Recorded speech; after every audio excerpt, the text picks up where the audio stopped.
Современный и свежий взгляд в школе крымско-татарской музыки.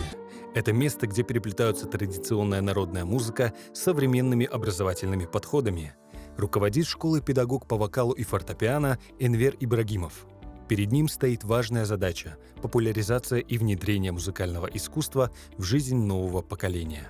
У нас в народе есть много-много произведений с крымско-татарскими элементами. Почему-то нету именно фортепианных произведений для первого класса. И я на протяжении 2 лет открыл школу крымско-татарской музыки, начал заниматься разработкой произведений для 1-2 класса на базе крымско-татарского фольклора.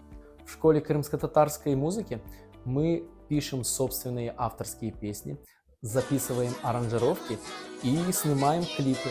Я хочу, чтобы наши дети знали азы крымско-татарской музыки, базу, то, что мы сейчас теряем, и я хочу это просто сохранить.